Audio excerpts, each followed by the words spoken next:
আসসালামু আলাইকুম। হাইতু সাহাবা হইতে পড়াইছে বনু কুরাইজার ঘটনা। হযরত আয়েশা রাদিয়াল্লাহু আনহার খন্দকের যুদ্ধের দিন আমি ঘর হইতে বাহির হইয়া লোকদের পিছন পিছন যাইতেছিলাম। হঠাৎ পিছনে কারো কারো পায়ের আওয়াজ শুনিয়া তাকাইয়া দেখিলাম হযরত সাদ ইবনে মুআজ রাদিয়াল্লাহু আনহু তার ভাতিজা হযরত হারিস ইবনে আউস রাদিয়াল্লাহু আনহু আসিতেছেন। হযরত সাদ রাদিয়াল্লাহু আনহুর হাতে একটি ঢাল ছিল। আমি মাটির উপর বসিয়া গেলাম। হযরত সাদ রাদিয়াল্লাহু আনহু পাশ দিয়া চলিয়া গেলেন। আমি লোহার বর্ম পরিহিতেছিলেন। দীর্ঘদেহী হওয়ার দরুন তার শরীরের কিছু অংশ বর্মের বাইরে ছিল। আমার আশঙ্কা হইল যে তাদের এই উন্মুক্ত অংশে শত্রুর আঘাত না লাগে। হযরত সাদ রাদিয়াল্লাহু আনহু স্থূলকায় ও দীর্ঘদেহী ছিলেন। তিনি এই কবিতা আবৃত্তি করিতে করিতে যাইতেছিলেন। অত একটু থামো, হামল নামী ব্যক্তিকে যুদ্ধক্ষেত্রে পৌঁছাইতে দাও। মৃত্যু কতই না সুন্দর লাগে যখন উহার সময় উপস্থিত হয়। হযরত আয়েশা রাদিয়াল্লাহু আনহা বলেন, অতঃপর আমি উঠিয়া একটি বাগানে ঢুকিলাম। সেখানে কয়েকজন মুসলমান সহ হযরত ওমর ইবনে খাত্তাব রাদিয়াল্লাহু আনহু বসিয়াছিলেন। তাদের মধ্যে একজন লৌহ শিরোধার্য পরিহিত ছিলেন। হযরত ওমর রাদিয়াল্লাহু আনহু আমাকে দেখিয়া বলিলেন, তুমি এখানে কেন আসিয়াছ? আল্লাহর কসম, তোমার ভারী সাহস। তোমার কি এই আশঙ্কা হয় না যে হয়তো কোনো বিপদ আসিতে পারে বা যুদ্ধে পরাজয় ঘটিতে পারে, আর তখন আত্মরক্ষার জন্য ছোটাছুটি আরম্ভ হইয়া যায়? অর্থাৎ যুদ্ধ চলাকালীন তোমার এইভাবে ঘরের বাইরে আসা কোনো রকমেই উচিত হয় নাই। হযরত আয়েশা রাদিয়াল্লাহু আনহা বলেন, হযরত ওমর রাদিয়াল্লাহু আনহু আমাকে এত বেশি তিরস্কার করিতে থাকিলেন যে আমার ইচ্ছা করিতেছিল যদি মাটি ফাটিয়া যাইত তবে আমি উহার ভিতরে প্রবেশ করিতাম। এমন সময় লৌহ শিরোধার্য পরিহিত ব্যক্তির মাথা হইতে তার শিরোধার উঠাইলে দেখিলাম তিনি হযরত তালহা ইবনে উবাইদুল্লাহ রাদিয়াল্লাহু আনহু। তিনি বললেন, হে ওমর, তোমার ভালো হোক, আজ তুমি এই বেচারীকে অনেক বেশি বলিয়া ফেলিয়াছ। আমরা পরাজিত হইয়া বা অথবা পালাইয়া আল্লাহ তাআলা ব্যতীত আর কে কারোর নিকট যাইব? হযরত আয়েশা রাদিয়াল্লাহু আনহা বলেন, হযরত সাদ রাদিয়াল্লাহু আনহু সম্পর্কে আমি যে আশঙ্কা করেছিলাম তাই ঘটিল। কুরাইশের ইবনে আরেকা নামী এক ব্যক্তির লও আমার তীর। আমি ইবনে আরেকা বলিয়া হযরত সাদ রাদিয়াল্লাহু আনহুকে লক্ষ্য করে একটি তীর নিক্ষেপ করিল। তাহার তীর আসিয়া হযরত সাদ রাদিয়াল্লাহু আনহুর বাহু শিরার উপর লাগিল। শিরা কাটিয়া গেল এবং হযরত সাদ রাদিয়াল্লাহু আনহু আল্লাহ তাআলার নিকট দোয়া করিলেন, আয় আল্লাহ, বনু কুরাইজার দুর্ভাগ্যজনক পরিণতি দেখে আমার চক্ষু শীতল না হওয়া পর্যন্ত আমাকে মৃত্যু দিও না। ইসলাম পূর্ব জাহিলিয়াতের যুগে বনু কুরাইজা হযরত সাদ রাদিয়াল্লাহু বন্ধু মিত্র ছিল। হযরত সাদ রাদিয়াল্লাহু দোয়ার পর তার যখন যখন রক্তক্ষরণ বন্ধ হইয়া গেল। অপরদিকে আল্লাহ তাআলা মুশরিক বাহিনীর উপর তুফান পাঠাইলেন এবং আল্লাহ তাআলার এমন সাহায্য আসিল যে মুসলমানদের আর লড়াই করিতে হইল না। আল্লাহ তাআলা শক্তিধর ও পরম কর্মশালী। অতঃপর হযরত আবু সুফিয়ান ও তার দলবল তেহরান দিকে ওয়াইনা ইবনে বদর ও তার দলবল নাজদের দিকে চলিয়া গেল। বনু কুরাইজার ইহুদীগণ নিজেদের দুর্গে আসে আশ্রয় গ্রহণ করিল। রাসূলুল্লাহ সাল্লাল্লাহু আলাইহি ওয়াসাল্লাম মদীনায় ফিরে আসিলেন এবং তার নির্দেশে হযরত সাদ রাদিয়াল্লাহু জন্য মসজিদে একটি চামড়ার তাঁবু টানানো হইল। হযরত আয়েশা রাদিয়াল্লাহু আনহা বলেন, এমন সময় হযরত জিবরাইল আলাইহিস সালাম আসিলেন। তাহার সম্মুখে দাঁতের উপর ধুলাবালি লাগিয়াছিল। তিনি রাসূলুল্লাহ সাল্লাল্লাহু আলাইহি ওয়াসাল্লামকে বলিলেন, আপনি কি অস্ত্র রাখিয়া দিয়াছেন? না, আল্লাহর কসম, ফেরেশতাগণ এখনও অস্ত্র রাখেন নাই। আপনি বনু কুরাইজার দিকে চলুন এবং তাহাদের সহিত যুদ্ধ করুন। হযরত আয়েশা রাদিয়াল্লাহু আনহা বলেন, রাসূলুল্লাহ সাল্লাল্লাহু আলাইহি ওয়াসাল্লাম পুনরায় যুদ্ধের পোশাক পরিধান করিলেন এবং লোকদের মধ্যে রওনা হওয়ার জন্য ঘোষণা দিলেন যে, বাহির হইয়া পড়ো। মসজিদের আশেপাশে বনু গানমের বসতি ছিল। তাহারা মসজিদের প্রতিবেশী ছিলেন। রাসূলুল্লাহ সাল্লাল্লাহু আলাইহি ওয়াসাল্লাম তাদের নিকট দিয়া যাইবার সময় জিজ্ঞাসা করিলেন, কিছুক্ষণ পূর্বে তোমাদের নিকট দিয়া কে গিয়াছেন? তারা বলিলেন, হযরত দেওইয়া আল কালবী রাদিয়াল্লাহু আনহু গিয়াছেন। হযরত জিবরাইল আলাইহিস সালাম কখনো কখনো হযরত দেওইয়া আল কালবী রাদিয়াল্লাহু আনহুর আকৃতি ধারণ করিয়া আসিতেন বলিয়া হযরত জিবরাইল আলাইহিস সালামের দাড়ি বয়স ও চেহারা দেখিতে হযরত দেওইয়া রাদিয়াল্লাহু আনহুর ন্যায় ছিল। অতঃপর রাসূলুল্লাহ সাল্লাল্লাহু আলাইহি ওয়াসাল্লাম 25 দিন পর্যন্ত বনু কুরাইজাকে অবরোধ করিয়া রাখিলেন। অবরোধ কঠিন আকার ধারণ করিলে বনু কুরাইজা নিরাপদ হইল এবং তাদের দুর্দশা বৃদ্ধি পাইল। তাদেরকে বলা হইল যে, তোমরা রাসূলুল্লাহ সাল্লাল্লাহু আলাইহি ওয়াসাল্লামের ফয়সালা মানিয়া লও। তারা এই ব্যাপারে হযরত আবু লুবাবা ইবনে আব্দুল মুনজির রাদিয়াল্লাহু আনহুর নিকট পরামর্শ চাইলে তিনি তাদেরকে ইশারায় বলিলেন, তোমরা জবাই হইবে। পরিশেষে বনু কুরাইজা বলিল, আমাদের ব্যাপারে আমরা হযরত সাদ ইবনে মুআজ রাদিয়াল্লাহু আনহুর ফয়সালা মানিয়া লইব। রাসূলুল্লাহ সাল্লাল্লাহু আলাইহি ওয়াসাল্লাম বললেন, ঠিক আছে, সাদ ইবনে মুআজ ফয়সালা মানিয়া লও। অতএব হযরত সাদ রাদিয়াল্লাহু আনহু গাধার পিঠে খেজুর চালের তৈরি গদির উপর বসিয়া আনয়ন করা হইল। তার কওমের লোকেরা তাকে ঘিরা চলিতেছিল। বনু কুরাইজার ব্যাপারে তাকে বলিতেছিল যে, হে আবু আমর, ইহারা তোমারই বন্ধু ও মিত্র, বিপদে আপদে কাজে আসে, তাদের সম্পর্কে তোমার ভালোভাবে জানা আছে। হযরত সাজ্জাদ সকলের কথা শুনিতে চায় থাকিলেন এবং চুপ করিয়া রহিলেন। তাদের কোনো কথার উত্তরও দিলেন না, তাদের প্রতি ভ্রূক্ষেপও করিলেন না। তারপর যখন বনু কুরাইজার এলাকা নিকটবর্তী হইলেন, তখন নিজের কওমকে লক্ষ্য করিয়া বলিলেন, আমার জন্য এখন সেই সময় আসিয়াছে যে আমি আল্লাহর ব্যাপারে কোনো কাউর তিরস্কারের পরোয়া না করি। হযরত আয়েশা রাদিয়াল্লাহু আনহা আর হযরত আবু সাঈদ রাদিয়াল্লাহু আনহু বর্ণনা করিয়াছেন যে, যখন হযরত সাজ্জাদ দৃষ্টিগোচর হইলেন, তখন রাসূলুল্লাহ সাল্লাল্লাহু আলাইহি ওয়াসাল্লাম বলিলেন, তোমরা দাঁড়ায় তোমাদের সায়েদ সর্দারকে সতর্কতার সহিত শহরে হইতে নামাও। হযরত ওমর রাদিয়াল্লাহু আনহু বলিলেন, আমাদের সায়েদ তো আল্লাহ তাআলা। রাসূলুল্লাহ সাল্লাল্লাহু আলাইহি ওয়াসাল্লাম বলিলেন, তাকে নামাইয়া লও। সকলে তাকে শহরে হইতে নামাইলেন। রাসূলুল্লাহ সাল্লাল্লাহু আলাইহি ওয়াসাল্লাম বলিলেন, ইহাদের বনু কুরাইজার ব্যাপারে ফয়সালা করো। হযরত সাজ্জাদ বলিলেন, আমি এই ফয়সালা করিতেছি যে, যেহেতু তারা বিশ্বাসঘাতকতা করিয়াছে, সেহেতু তাদের মধ্যে যুদ্ধ করিতে সক্ষম লোকদেরকে হত্যা করা হোক, তাদের সন্তানকে বন্দী করা হোক এবং তাদের যাবতীয় মালামাল মুসলমানদের মধ্যে বন্টন করিয়া দেওয়া হোক। রাসূলুল্লাহ সাল্লাল্লাহু আলাইহি ওয়াসাল্লাম বলিলেন, তুমি তাদের ব্যাপারে আল্লাহ ও তার রাসূল সাল্লাল্লাহু আলাইহি ওয়াসাল্লামের ফয়সালা অনুযায়ী ফয়সালা করিয়াছ। তারপর হযরত সাজ্জাদ দোয়া করিলেন, আয় আল্লাহ, আপনি যদি আপনার নবী শহীদ কুরাইশের কোনো যুদ্ধ বাকি রাখিয়া থাকেন, তবে আমাকে উহাতে অংশগ্রহণের জন্য বাকি রাখুন। আর যদি আপনার নবী সহিত কুরাইশের যুদ্ধ শেষ করিয়া দিয়া থাকেন, তবে আমাকে মওত দান করিয়া উঠিয়া লইয়া যান। এই দোয়া করিতে করিতে তার ক্ষতস্থান থেকে পুনরায় রক্তক্ষরণ আরম্ভ হইল, অথচ তাহার সেই ক্ষতস্থান শুকাইয়া কানে রিংয়ের ন্যায় ছোট দেখাইতেছিল। রাসূলুল্লাহ সাল্লাল্লাহু আলাইহি ওয়াসাল্লাম তাহার জন্য যে তাঁবু টানিয়া দিয়াছিলেন, সেই তাঁবুতে চলিয়া আসিলেন। হযরত আয়েশা রাদিয়াল্লাহু আনহা বলেন, কয়েকদিন পর তার ইন্তেকাল হইয়া গেল এবং ইন্তেকালের সময় রাসূলুল্লাহ সাল্লাল্লাহু আলাইহি ওয়াসাল্লাম, হযরত আবু বকর ও হযরত ওমর রাদিয়াল্লাহু তার নিকট উপস্থিত ছিলেন। তার ইন্তেকালে সাহাবীরা সকলে কাঁদিতেছিল। সেই বাগদাদের কসম, যার হাতে হযরত মুহাম্মদ সাল্লাল্লাহু আলাইহি ওয়াসাল্লামের প্রাণ রহিয়াছে, আমি নিজের হুজরা হইতে হযরত আবু বকর ও হযরত ওমর রাদিয়াল্লাহু আনহু উভয়ের কান্নার আওয়াজ পৃথক পৃথকভাবে চিনতে পারিতেছিলাম। প্রকৃতপক্ষে রাসূলুল্লাহ সাল্লাল্লাহু আলাইহি ওয়াসাল্লামের সাহাবা রাদিয়াল্লাহু পরস্পর এইরকম দিল ছিলেন, যেরূপ আল্লাহ তাআলা তাদের সম্পর্কে বলিয়াছেন, অর্থাৎ নিজেদের মধ্যে সদয়। হযরত আলকামা রাদিয়াল্লাহু বলেন, আমি আরজ করিলাম, হে আম্মাজান, এই শোকের সময় রাসূলুল্লাহ সাল্লাল্লাহু আলাইহি ওয়াসাল্লাম কি করিতেন? তিনি বলিতেন, কারোর জন্য তার চক্ষু হইতে অশ্রু নিগত হইত না, ঠিক, তবে কারোর ব্যাপারে অধিক শোকে দুঃখ হইলে তিনি নিজের দাড়ি মুবারক ধরিতেন। অধিকাংশ এইরূপ হইলেও কখনো কখনো চক্ষু হইতে অশ্রু নিগত হইত। হযরত আয়েশা রাদিয়াল্লাহু আনহা বলেন, হযরত সাদ ইবনে মুআয রাদিয়াল্লাহু আনহু এর ইন্তেকালে রাসূলুল্লাহ সাল্লাল্লাহু আলাইহি ওয়াসাল্লাম কাঁদিলেন এবং তার সাহাবা রাদিয়াল্লাহু আনহুও কাঁদিলেন। অথচ রাসূলুল্লাহ সাল্লাল্লাহু আলাইহি ওয়াসাল্লাম সাধারণত খুব বেশি দুঃখের সময় আপন দাড়ি মুবারক ধরিতেন। আমি সেই দিন আমার পিতা ও হযরত ওমর রাদিয়াল্লাহু তাআলা আনহুর কান্নার আওয়াজ পৃথক পৃথকভাবে চিনিতে পারিতেছিলাম। হযরত আয়েশা রাদিয়াল্লাহু আনহা আরও বলেন যে, রাসূলুল্লাহ সাল্লাল্লাহু আলাইহি ওয়াসাল্লাম যখন হযরত সাদ ইবনে মুআয রাদিয়াল্লাহু আনহু জানাজা হইতে ফিরিলেন, তখন তার দাড়ি মুবারকের উপর অশ্রু গড়াইয়া পড়িতেছিল। দিনী মর্যাদার উপর আনসার রাদিয়াল্লাহু আনহুদের গর্ব প্রকাশ। হযরত আনাস রাদিয়াল্লাহু বলেন, একবার আউস ও খাজরাজ গোত্রদ্বয় পরস্পর গর্ব করিতে লাগিলেন। আউস গোত্রীয়গণ বলিলেন, আমাদের মধ্যে এমন সাহাবী রহিয়াছে, যাদের ফেরেশতাগণ গোসল দিয়াছিলেন। তিনি হইলেন হযরত হানজালার ইবনে রাইব রাদিয়াল্লাহু আনহু। আমাদের মধ্যে হযরত ইবনে মুআয রাদিয়াল্লাহু ছিলেন, যার মৃত্যুতে আল্লাহর আরশ কাঁপিয়াছে। আমাদের মধ্যে হযরত কাসেম ইবনে আফলা রাদিয়াল্লাহু আনহুর ন্যায় সাহাবী ছিলেন, যার লাশকে মৌমাছির দল হেফাজত করিয়াছে।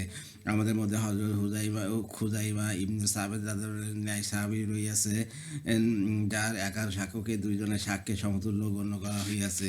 খাজরাজ গোত্রীয়গণ বলিলেন, আমাদের মধ্যে চারজন এমন রহিয়াছে, যারা রাসূলুল্লাহ সাল্লাল্লাহু আলাইহি ওয়াসাল্লামের যুগে সম্পূর্ণ কুরআন হেফাজত করিয়াছিলেন, আর কেউ এইরূপ করিতে পারেন নাই। তাহারা চারজন হইলেন হযরত যায়েদ ইবনে সাবিত রাদিয়াল্লাহু আনহু, হযরত উবাই ইবনে কাব রাদিয়াল্লাহু আনহু, হযরত মুআয ইবনে জাবাল রাদিয়াল্লাহু আনহু ও হযরত আবু যায়েদ রাদিয়াল্লাহু আনহু।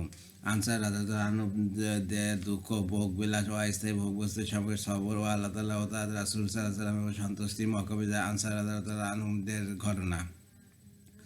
হযরত আব্দুল ইবনে রাবাহ রাহমাতুল্লাহ একবার রমজান মাসে কয়েকটি প্রতিনিধি দল আবু মুয়াবিয়া রাদিয়াল্লাহু নিকট আসিল। সেই প্রতিনিধি দলের মধ্যে আমিও ছিলাম। হযরত আবু হুরায়রা রাদিয়াল্লাহু ছিলেন। আমরা পরস্পর একে অন্যের জন্য খাবার তৈরি করিয়া দাওয়াত করিতাম। হযরত আবু হুরায়রা রাদিয়াল্লাহু আমাদেরকে অনেক বেশি দাওয়াত করিয়া খাওয়াইলেন। বর্ণনাকারী হাশিম রাহমাতুল্লাহ বলেন, হযরত আবু হুরায়রা রাদিয়াল্লাহু বেশিরভাগই আমাদেরকে দাওয়াত করিয়া নিজের অবস্থানস্থলে লইয়া যাইতেন। আব্দুল্লাহ ইবনে রাবাহ রাদিয়াল্লাহু রহমাতুল্লাহ বলেন, একদিন আমি মনে মনে বলিলাম, আমিও কি খাবার তৈরি করিয়া সকলকে আমার অবস্থানস্থলে দাওয়াত করিতে পারি না? অতএব আমি খাবার তৈরি করিলাম এবং এসানের সময় হযরত আবু হুরায়রা রাদিয়াল্লাহু সহিত সাক্ষাৎ হইলেই বলিলাম, আজ রাতে আমার সেখানে খাওয়া দাওয়াত রইল। তিনি বলিলেন, আজ তুমি আমার আগে চলিয়া গেলে? আমি বললাম, জি হ্যাঁ। হযরত আব্দুল্লাহ ইবনে রাবাহ রহমতুল্লাহ বলেন, আমি সকলকে দাওয়াত করিলাম এবং তাহারা আমার নিকট খাইলেন। হযরত আবু হুরায়রা রাদিয়াল্লাহু বললেন, হে আনসারগণ, আমি কি তোমাদেরকে তোমাদের ঘটনা শোনাইব? অথবা তিনি মক্কা বিজয়ের ঘটনা উল্লেখ করিয়া বলিলেন, রাসূলুল্লাহ সাল্লাল্লাহু আলাইহি ওয়াসাল্লাম অগ্রসর হইলেন, মক্কায় বিজয়ী রূপে প্রবেশ করিলেন। হযরত জুবাইর রাদিয়াল্লাহু সৈন্যদের এক দলের উপর হযরত খালিদ রাদিয়াল্লাহুকে অপর এক দলের উপর আমির করিয়া পাঠাইলেন এবং নিরস্ত্র মুসলমানদের উপর হযরত আবু উবাইদা রাদিয়াল্লাহুকে আমির নিযুক্ত করিলেন। তারা উপত্যকার মধ্যবর্তী পথ ধরিয়া চলিলেন। রাসূলুল্লাহ সাল্লাল্লাহু আলাইহি ওয়াসাল্লাম নিজ বাহিনীর মধ্যে রইলেন। কুরাইশগণ বিভিন্ন গোত্র হইতে কিছু লোক সমবেত করিল এবং বলিল, আমরা তো উহাদেরকে অগ্রভাগে রাখিব। যদি উহাদেরকে বিজয় হইতে দেখি, তবে আমরাও তাদের সহিত মিলিত হইব। আর যদি তারা পরাজিত হয়, তবে তিনি রাসূলুল্লাহ সাল্লাল্লাহু আলাইহি ওয়াসাল্লাম যাহা দাবি করিবেন আমরা তাহা পূরণ করিব। হযরত আবু হুরায়রা রাদিয়াল্লাহু বলেন, রাসূলুল্লাহ সাল্লাল্লাহু আলাইহি ওয়াসাল্লাম দৃষ্টিপাত করিয়া আমাকে দেখিলেন এবং বলিলেন, হে আবু হুরায়রা। আমি বলিলাম, লাব্বাইক ইয়া রাসূলুল্লাহ। তিনি বলিলেন, যাও, আনসারদিগকে আমার নিকট আসিবার জন্য আওয়াজ দাও। আনসার ব্যতীত অন্য কেউ যেন তাদের সহিত না আসে। আমি তাদের সকলকে আওয়াজ দিলাম। তারা আসিয়া রাসূলুল্লাহ সাল্লাল্লাহু আলাইহি ওয়াসাল্লামের চারিদিকে সমবেত হইলে তিনি বলিলেন, তোমরা কুরাইশদের বিভিন্ন গোত্র হইতে সন্নিবেশ আশেপাশে লোকজন এবং তাদের বাহিনীকে দেখিতে পাইতেছ কি? অথবা তিনি নিজের এক হাত ও অপর হাতের উপর মারিয়া বলিলেন, এই সবগুলিকে ক্ষেত কাটার ন্যায় কাটিয়া পরিষ্কার করিয়া ফেলো এবং ছাপার পাহাড়ের নিকট আমার সহিত মিলিত হও। হযরত আবু হুরায়রা রাদিয়াল্লাহু বলেন, আমরা এই নির্দেশের পর অগ্রসর হইলাম। কুরাইশের সেই বাহিনীর অবস্থা এই হইল যে, আমাদের প্রত্যেকেই যত ইচ্ছা তাহাকে হত্যা করিল। তাহাদের কারো আমাদের আক্রমণ প্রতিহত করার ক্ষমতা রইল না।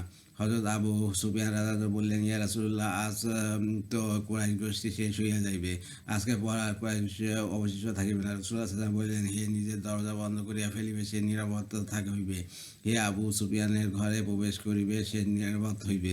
এই ঘোষণার পর লোকেরা নিজেদের ঘর দরজা বন্ধ করিয়া রইল এবং মক্কা বিজয়ের পর রাসূলুল্লাহ সাল্লাল্লাহু আলাইহি ওয়াসাল্লাম হাজরে আসওয়াদের নিকট গেলেন। উহা চুম্বন করিয়া বাইতুল্লাহ তওয়াফ করিলেন। তার হাতে একটি ধনুক ছিল, যার এক কোণায় তিনি ধরিয়া রাখিয়াছিলেন। এক পাশে তিনি একটি মূর্তি স্থাপন করা ছিল। মক্কা কাফিরগণ উহার উপাসনা করিত। রাসূলুল্লাহ সাল্লাল্লাহু আলাইহি ওয়াসাল্লাম তাওয়াফের সময় সেই মূর্তির নিকট গিয়া অতিক্রমকালে হাতের ধনুক দ্বারা উহার চোখের উপর খোঁচা মারিতেছিলেন আর বলিতেছিলেন, সত্য বলিয়াছ, মিথ্যা বিলুপ্ত হইয়াছে। নিশ্চয় মিথ্যা বিলুপ্ত হওয়ারই ছিল। অথবা তিনি সাফা পাহাড়ের নিকট আসিলেন এবং উহার এতখানি উপরে আরোহণ করিলেন, যেখান হইতে বাইতুল্লাহ শরীফ দেখা যায়। সেখানে কিছুক্ষণ হাত উঠিয়া দোয়া ও জিকিরে মশগুল রহিলেন। আনসারগণ তখন পাহাড়ের পাদদেশে দাঁড়াইয়াছিলেন। তাহারা পরস্পর বলাবলি করিতে লাগিলেন, এই ব্যক্তি অর্থাৎ রাসূলুল্লাহ সাল্লাল্লাহু আলাইহি ওয়াসাল্লামকে তো নিজের এলাকায় মহব্বত ও আপন বংশের প্রতি মমতা ধরিয়াছে, যে কারণে হাজার জুলুম অত্যাচার করা সত্ত্বেও আপন কমকে হত্যা করিলেন না।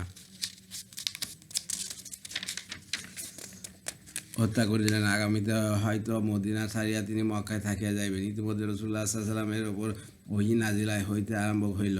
তার উপর ওহী নাজিল হইতে লাগিলে আমরা তা বুঝিতে পারিতাম।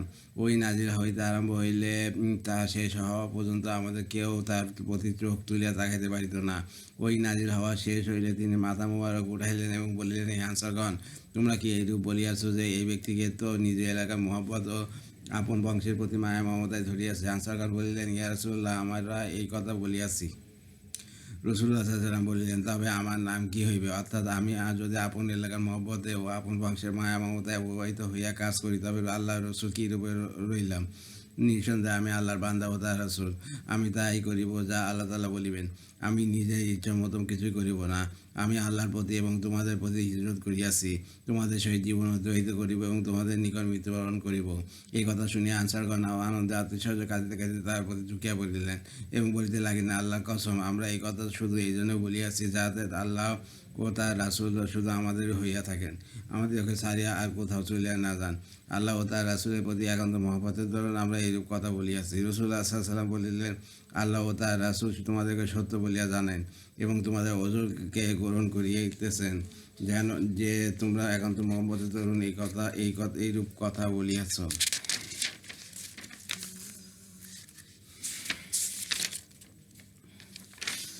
হুনাইনের যুদ্ধে আনসারদের ঘটনা। হযরত আনাস রাদিয়াল্লাহু বলেন, হুনাইনের যুদ্ধের দিন হাওয়াযিন ও গাতফানা ও অন্যান্য কাফের গোত্রসমূহ নিজেদের গৃহপালিত পশু ও সন্তান-সন্ততির সঙ্গে লইয়া আসিয়াছিল। সেই যুগে যারা যুদ্ধক্ষেত্র হইতে পলায়ন না করার দৃঢ় সংকল্প করিত, তারা এইরূপ করিত। রাসূলুল্লাহ সাল্লাল্লাহু সহিত 10,000 মুসলমান ছিলেন এবং মক্কা সেই সকল মুসলিম লোকেরা ছিল যাদেরকে ক্ষমা করিয়া দিয়া মুক্ত করিয়া দেওয়া হইয়াছিল এবং তোলাকা ও বলা হইত। যুদ্ধ আরম্ভ হইলে তারা ময়দান ছাড়িয়া পলায়ন করিল এবং রাসূলুল্লাহ সাল্লাল্লাহু আলাইহি ওয়াসাল্লাম একা রহিয়া গেলেন। রাসূলুল্লাহ সাল্লাল্লাহু আলাইহি ওয়াসাল্লাম সেই দিন দুইটি পৃথক পৃথক ডাক দিয়াছিলেন। প্রথম তিনি ডান দিকে ফিরিয়া ডাক দিয়াছিলেন, হে আনসারগণ বলিলেন, লাব্বাইক লাব্বাইক ইয়া রাসূলুল্লাহ, আপনি সুসংবাদ গ্রহণ করুন, আমরা আপনার সহিত রহিয়াছি। অথবা বাম দিক ফিরিয়া তিনি ডাক দিলেন, হে আনসারগণ বলিলেন, লাব্বাইক ইয়া রাসূলুল্লাহ, আপনি সুসংবাদ গ্রহণ করুন, আমরা আপনার সহিত রহিয়াছি। রাসূলুল্লাহ সাল্লাল্লাহু আলাইহি ওয়াসাল্লাম সাদা খচ্চরের পিঠে আরোহণ করিলেন এবং তিনি উহা হইতে অবতরণ করিয়া বলিলেন, আমি আল্লাহর বান্দা ও তার রাসূল। অথবা তিনি মুশরিক পরাজিত হইল। সেই দিন রাসূলুল্লাহ সাল্লাল্লাহু আলাইহি ওয়াসাল্লাম বহু গনিমতের মাল লাভ করিলেন।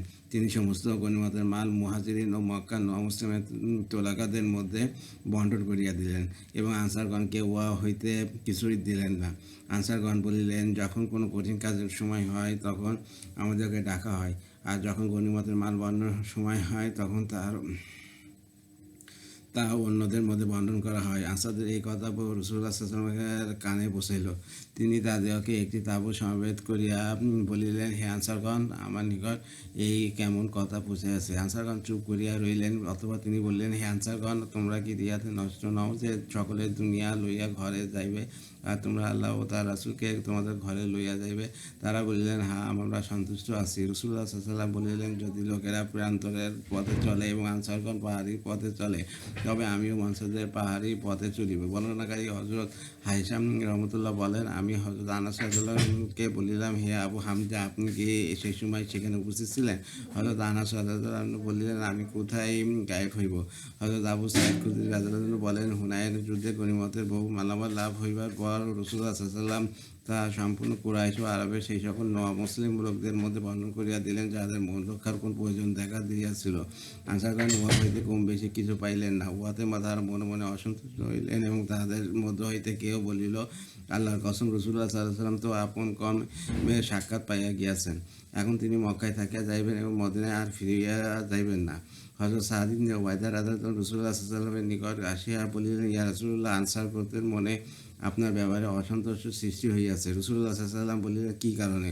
হযরত সাদ রাদিয়াল্লাহু বলিলেন, আপনি গনিমতের সম্পূর্ণ মালামাল আপন কওম ও অন্যান্য আরবদের মধ্যে বণ্টন করিয়া দিলেন। আনসারগণ উহা হইতে কিছু পাইল না। রাসূলুল্লাহ সাল্লাল্লাহু আলাইহি ওয়াসাল্লাম বলিলেন, হে সাদ, এই ব্যাপারে তোমার কি মতামত? তিনি বলিলেন, আমিও তো আমার কমের এক ব্যক্তি, এই কমের সহিত আমিও একমত। রাসূলুল্লাহ সাল্লাল্লাহু আলাইহি ওয়াসাল্লাম বলিলেন, তোমার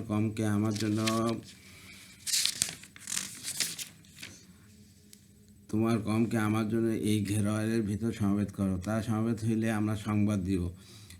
হযরত সাদ রাদিয়াল্লাহু বাইরে আসিয়া আনসারদের মধ্যে ঘোষণা দিলেন এবং তাদের সকলকে ঘেরওয়ার ভিতর সমবেত করিলেন। মুহাজিরিনদের মধ্য হইতে কয়েকজন আসিলে তাদেরকে ভিতরে প্রবেশের অনুমতি দিলেন। তারা ভিতরে প্রবেশ করিলেন এবং তারপর আরও কয়েকজন আসিলে তাদেরকে সাদ রাদিয়াল্লাহু ফেরত দিলেন। আনসারগণ সকলে সমবেত হইলে হযরত সাদ রাদিয়াল্লাহু রাসূলুল্লাহ সাল্লাল্লাহু আলাইহি ওয়াসাল্লামকে যাইয়া বলিলেন, ইয়া রাসূলুল্লাহ, আপনি যেখানে আনসার গোত্রকে সমবেত করিতে বলিয়াছিলেন তারা সেখানে সমবেত হইয়াছে। রাসূলুল্লাহ সাল্লাল্লাহু আলাইহি ওয়াসাল্লাম আসিলেন এবং তাদের মাঝে বয়ানের উদ্দেশ্যে দাঁড়াইলেন। আল্লাহ তাআলার হামদ ও সানার পর বললেন, হে আনসারগণ, এমন নয় কি যে আমি যখন তোমাদের নিকট আসিয়াছিলাম তোমরা পথভ্রষ্ট ছিলে? আল্লাহ তাআলা তোমাদেরকে হেদায়েত দান করিয়াছেন। তোমরা সকলেই অভাবগ্রস্ত ছিলে, আল্লাহ তাআলা তোমাদেরকে সচ্ছলতা দান করিয়াছেন। তোমরা পরস্পর শত্রু ছিলে, আল্লাহ তাআলা তোমাদের অন্তঃসমূহকে মিলাইয়া দিয়াছেন। আনসারগণ উত্তরে বলিলেন, হ্যাঁ, এইরূপ হইয়াছে। রাসূলুল্লাহ সাল্লাল্লাহু আলাইহি ওয়াসাল্লাম বলিলেন, হে আনসারগণ, তোমরা উত্তর কেন দিতেছ না? তারা বলিয়াছেন, ইয়া রাসূলুল্লাহ, আমরা কি বলিব? আপনাকে কি উত্তর দিব? আল্লাহ ও তার রাসূলেরই অনুগ্রহ।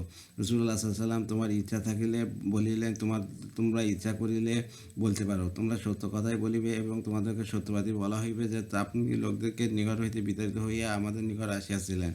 আমরা আপনাকে আশ্রয় দিয়াছি, আপনি অভ্যস্ত ছিলেন, আমরা আপনাকে আর্থিক সাহায্য দিয়াছি। আপনি ভীত সমস্ত ছিলেন, আমরা আপনাকে ভয় দিয়াছি। আপনি অসহায় ছিলেন, আমরা আপনার সহায়তা করিয়াছি। তারা বলিলেন, আল্লাহ ও তার রাসূল সাল্লাল্লাহু আলাইহি সাল্লামেরই অনুগ্রহ। রাসূলুল্লাহ সাল্লাল্লাহু আলাইহি সাল্লাম বলিলেন, তোমরা দুনিয়ার এই ঘাস পাতার কারণে আমার উপর অসন্তুষ্ট হইতেছ। আমি তো এই গনিমতের মালামাল নবাগত মুসলমানদেরকে তাদের মন রক্ষাতে দিয়াছি, আর তোমাদেরকে ইসলামের ন্যায় মহান নিয়ামত যাহা আল্লাহ তাআলা তোমাদের ভাগ্যে লিখিয়াছেন উহার সৌভাগ্য করিয়াছি। গনিমতের মাল না পাইলে তোমরা ইসলামের ন্যায় নিয়ামত লাভের উপর সন্তুষ্ট থাকিবে।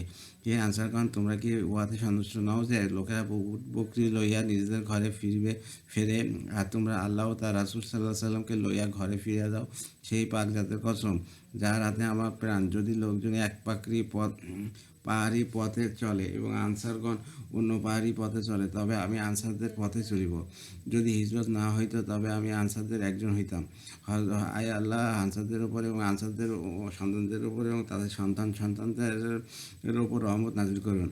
হযরত আবু সাঈদ খুদরী রাদিয়াল্লাহু বলেন, রাসূলুল্লাহ সাল্লাল্লাহু আলাইহি সাল্লামের কথা ও দোয়া শুনিয়া আনসারগণ কাঁদিতে লাগিলেন এবং কান্নায় তাহাদের দাড়ি ভিজিয়া গেল। তারা বলিলেন, আমরা আল্লাহকে রব হিসাবে সন্তুষ্ট আছি এবং তার রসুলের মালামাল বন্টনের উপর রাজি আছি। অথবা রাসূলুল্লাহ সাল্লাল্লাহু আলাইহি সাল্লাম সেখান হইতে ফিরে আসিলেন এবং আনসারগণও চলিয়া গেলেন। হযরত সাঈদ ইবনে সাঈদ রাদিয়াল্লাহু আনহু বলেন, হুনাইনের যুদ্ধে হাউজেন গোত্র হইতে গনিমতের যে সকল মালামাল আল্লাহ তাআলা রাসূলুল্লাহ সাল্লাল্লাহু আলাইহি ওয়াসাল্লামকে দান করিয়াছেন, তিনি তাহার অনুগ্রহ স্বরূপ কুরাইশ ও অন্যান্য মুসলিমদেরকে মধ্যে বন্টন করিয়া দিলেন। উহাতে আনসারগণ অসন্তুষ্ট হইলেন। এই কথা নবী করিম সাল্লাল্লাহু আলাইহি ওয়াসাল্লামের কানে পৌঁছাইলে তিনি আনসারদের অবস্থান স্থলে আসিলেন এবং বলিলেন, আনসারদের যারাই এখানে আছে তারা যেন রাসূলুল্লাহ সাল্লাল্লাহু আলাইহি ওয়াসাল্লাম অবস্থানকার স্থলে চলিয়া আসে। আনসারগণ রাসূলুল্লাহ সাল্লাল্লাহু আলাইহি ওয়াসাল্লামের নিকট সমবেত হইলে তিনি তাহাদের নিকট আসিয়া সর্বপ্রথম আল্লাহ তাআলার হামদ ও সানা বর্ণনা করিলেন এবং তারপর বলিলেন, হে আনসারগণ, আমি এই গনিমতের মালামাল তোমাদেরকে না দিয়া কতিপয় অমুসলিম লোকদেরকে তাদের মন রক্ষাতে দিয়াছি। হয়তো তারা আগামীতেও যুদ্ধে অংশগ্রহণ করিবে এবং আল্লাহ তাআলা তাদের অন্তরে ইসলামকে মজবুতভাবে প্রবিষ্ট করিয়া দিবেন। তোমরা এই ব্যাপারে কিছু কথা বলিয়াছ যাহা আমার কানে পৌঁছিয়াছে। অতঃপর বলিলেন, হে আনসারগণ, তোমাদেরকে ঈমানের ন্যায় দৌলত দান করিয়া কি আল্লাহ তাআলা তোমাদের প্রতি দয়া করেন নাই? তোমাদেরকে আল্লাহ তাআলা বিশেষ সম্মানে সম্মানিত করিয়াছেন এবং আনসারুল্লাহ ও আনসারের রসুল নামে তোমাদের প্রতি উত্তম নাম রাখিয়াছেন। হিজরত না হইলে আমি আনসারদের একজন হইতাম। সমস্ত লোকজন যদি এক প্রান্তরের পথ ধরে আর তোমরা অন্য প্রান্তরের পথ ধরো, তবে আমি তোমাদের পথ ধরিব। তোমরা ইহাতে সন্তুষ্ট নও যে লোকেরা বকরি জানোয়ার উট লইয়া যায়, আর তোমরা আল্লাহর রসুলকে লইয়া যাও। আনসারগণ রাসূলুল্লাহ সাল্লাল্লাহু আলাইহি ওয়াসাল্লামের এই সকল কথা শুনিয়া বলিলেন, আমরা সন্তুষ্ট আছি। রাসূলুল্লাহ সাল্লাল্লাহু আলাইহি ওয়াসাল্লাম বলিলেন, আমি যা বলিলাম উহার উত্তরে তোমরাও কিছু বলো। আনসারগণ বলিলেন, ইয়া রাসূলুল্লাহ, আপনি আমাদেরকে অন্ধকারে নিবৃত্ত পাইছেন, অথবা আল্লাহ তাআলা আপনার দ্বারা আমাদেরকে আলোর দিকে আনিয়াছেন। আপনি আমাদেরকে আগুনের গর্তের কিনারায় পাইয়াছেন। আল্লাহ তাআলা আপনার দ্বারা আমাদেরকে উদ্ধার করিয়াছেন। আপনি আমাদেরকে পথভ্রষ্ট পাইয়াছেন। আল্লাহ তাআলা আপনার দ্বারা আমাদেরকে হেদায়েত দান করিয়াছেন। আমরা রব হিসাবে আল্লাহর উপর এবং দ্বীন হিসাবে ইসলামের উপর ও নবী হিসাবে হযরত মুহাম্মদ সাল্লাল্লাহু আলাইহি ওয়াসাল্লামের উপর সন্তুষ্ট আছি। ইয়া রাসূলুল্লাহ, আমরা খোলা মনে বলিতেছি যে আপনি যা ইচ্ছা হয় করুন। রাসূলুল্লাহ সাল্লাল্লাহু আলাইহি ওয়াসাল্লাম বলিলেন, আল্লাহর কসম, তোমরা এই জবাব ব্যতীত অন্য কিছু বলিলেও আমি বলিব, তোমরা সত্য বলিয়াছ। যদি তোমরা এইরূপ বলিতে যে আপনি লোকদের নিকট হইতে বিতাড়িত হইয়া আমাদের নিকট আসিয়াছিলেন, আমরা আপনাকে আশ্রয় দিয়াছি। লোকেরা আপনাকে মিথ্যাবাদী বলিয়াছিল, আমরা আপনাকে সত্য বলিয়া স্বীকার করিয়াছি। আপনি অসহায় ছিলেন, আমরা আপনাকে সাহায্য করিয়াছি। আপনার যে দাওয়াতকে লোকেরা প্রত্যাখ্যান করিয়াছিল আমরা তাহা গ্রহণ করিয়াছি। যদি তোমরা এইরূপ বলিতে, তবে সত্য কথাই বলিতে। আনসারগণ বলিলেন, বরং আল্লাহ ও তার রাসূল সাল্লাল্লাহু আলাইহি ওয়াসাল্লামেরই একমাত্র অনুগ্রহ। আমাদের অন্যদের ওপর একমাত্র আল্লাহ রাসূল সাল্লাল্লাহু আলাইহি ওয়াসাল্লামই অনুগ্রহ ও দয়া। অথবা তারা কাঁদিয়া ফেলিলেন এবং তাহারা অত্যধিক পরিমাণে কাঁদিলেন। তাদের সহিত নবী করিম সাল্লাল্লাহু আলাইহি ওয়াসাল্লামও কাঁদিলেন।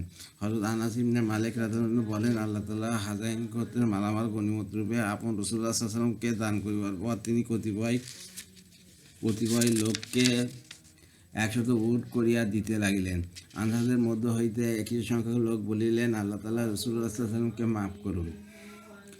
তিনি কুরাইশকে দিতেছেন, আমাদেরকে দিতেছেন না, অথচ আমাদের তরবারি হইতে এখনও হাযায়িনের রক্ত ঝরিতেছে। হযরত আনাস ইবনে মালিক রাদিয়াল্লাহু আনহু বলেন, রাসূলুল্লাহ সাল্লাল্লাহু আলাইহি ওয়াসাল্লাম কোন প্রকারে এই কথা জানিতে পারিলেন।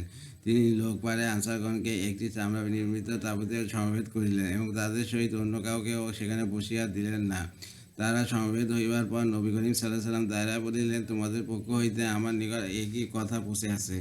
আনসারদের জ্ঞানবান লোকেরা বলিলেন, ইয়া রাসূলুল্লাহ, আমাদের প্রধানদের কেউ কোনো কথা বলেন নাই।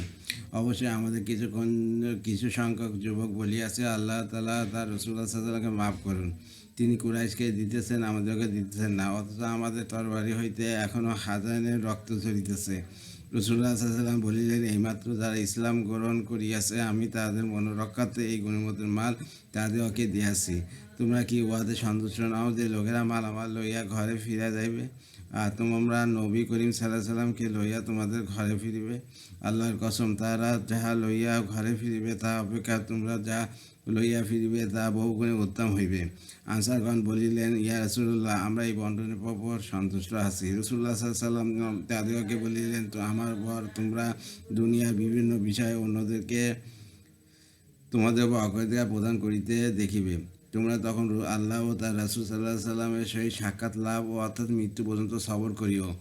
আমি হাউজে কাউসারের নিকট তোমাদের অপেক্ষায় থাকিব। হযরত আনাস রাদিয়াল্লাহু আনহু, যিনি স্বয়ং আনসারদের একজন, বলেন, কিন্তু আনসারগণ সবর করিতে পারেন নাই। ইমাম আহমদ রহমতুল্লাহ হইতে অপর এক রিওয়ায়েতে হযরত আনাস রাদিয়াল্লাহু আনহু হইতে বর্ণিত আছে যে রাসূলুল্লাহ সাল্লাল্লাহু আলাইহি ওয়াসাল্লাম আনসারদেরকে বলিয়াছেন, তোমরা আমার শরীর সংলগ্ন ভিতরের কাপড় সমতুল্য আর অন্যরা উপরের কাপড় সমতুল্য। তোমরা কি ইহাতে সন্তুষ্ট নাও যে লোকেরা উট বকরি লইয়া যায় আর তোমরা আল্লাহর রাসূল সাল্লাল্লাহু আলাইহি ওয়াসাল্লামকে লইয়া দ্বিতীয় দেশে ফিরে যাও? তারা বলিলেন, আমরা উহাতে সন্তুষ্ট আছি। রাসূলুল্লাহ সাল্লাল্লাহু আলাইহি ওয়াসাল্লাম বলিয়াছেন, আনসার তো আমার পাকস্থলী ও আমার বিশেষ কাপড়ের বাক্স সমতুল্য, অর্থাৎ তারা আমার একান্ত বিশ্বস্ত আপনজন, যাদের উপর গোপন বিষয়ে নির্ভর করা যায়। যদি সমস্ত লোকজন কোনো প্রান্তর পথে চলে এবং আর আনসার কোনো পাহাড়ি পথে চলে, তবে আমি আনসারদের পথেই চলিব। হিজরত না হইলে আমি আনসারদের একজন হইতাম বিদা। আনসারদের গুণাবলী। হযরত আনাস রাদিয়াল্লাহু আনহু বলেন, একবার রাসূলুল্লাহ সাল্লাল্লাহু আলাইহি ওয়াসাল্লামের নিকট বাইরাইন না হইতে মালামাল আসিল। মুহাজির ও আনসারগণ একে অপর হইতে এই ব্যাপারে খবর পাইয়া নবী করিম সাল্লাল্লাহু আলাইহি ওয়াসাল্লামের নিকট উপস্থিত হইলেন।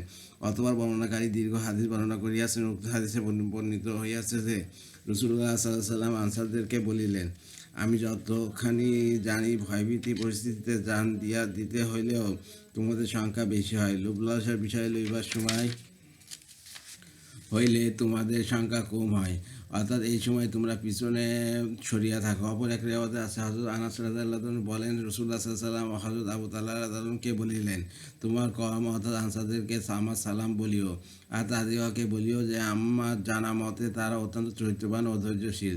অপর এক রিওয়ায়েতে হযরত আনাস রাদিয়াল্লাহু আনহু হইতে বর্ণিত হইয়াছে যে রাসূলুল্লাহ সাল্লাল্লাহু আলাইহি ওয়াসাল্লাম যেই অসুখে ইন্তেকাল করিয়াছেন, সেই অসুখের সময় হযরত আবু তালহা রাদিয়াল্লাহু আনহু তাকে দেখিতে গেলে তিনি বলিলেন, তোমার কওম আনসারদেরকে আমার সালাম দিও, নিঃসন্দেহে তারা অত্যন্ত চরিত্রবান ও ধৈর্যশীল। হযরত সাদ ইবনে মুয়াজ রাদিয়াল্লাহু আনহু সম্পর্কে নবী সাল্লাল্লাহু আলাইহি ওয়াসাল্লামের উক্তি। হযরত আব্দুল্লাহ ইবনে সাদাত রাদিয়াল্লাহু আনহু বলেন, হযরত সাদ ইবনে মুয়াজ রাদিয়াল্লাহু আনহু ইন্তেকালের সময় রাসূলুল্লাহ সাল্লাল্লাহু আলাইহি ওয়াসাল্লাম তাহার নিকট গেলেন এবং বলিলেন, হে কওমের সর্দার, আল্লাহ তাআলা তোমাকে উত্তম বিনিময় দান করুন। তুমি আল্লাহর সহিত কৃত ওয়াদাকে পূরণ করিয়াছ। আল্লাহ তাআলা তোমার সহিত কৃত ওয়াদা পূরণ করিবেন। হযরত আয়েশা রাদিয়াল্লাহু আনহা বলেন, রাসূলুল্লাহ সাল্লাল্লাহু আলাইহি ওয়াসাল্লাম বলিয়াছেন, কোনো বেগানা মহিলার জন্য আনসারদের দুই ঘরের মাঝে বাস করার মধ্যে এবং তার আপন পিতামাতার নিকট বাস করার মধ্যে কোনো ক্ষতির আশঙ্কা নাই। উভয়টাই তার জন্য সমান, কারণ আনসারগণ অত্যন্ত চরিত্রবান ও বেগানা মহিলাকে আপন মা বোনের মতোই সম্মান করে। হাইতুস সাহাবা রাদিয়াল্লাহু আনহু হইতে পড়া হইয়াছে। আর আমার ইউটিউব চ্যানেল রিপন কুরাস, ওইটাকে আপনার সাবস্ক্রাইব করুন, দয়া করে লাইক কমেন্ট শেয়ার দেবেন আমার ভিডিওতে, এতে আমি উৎসাহিত হই। রিপন কুরাস আমার ফেসবুক পেজ, ওইটাকে ফলো দিয়ে রাখবেন। সবাই ভালো থাকবেন, সুস্থ থাকবেন এবং স্বাভাবিক থাকবেন। আল্লাহ হাফেজ।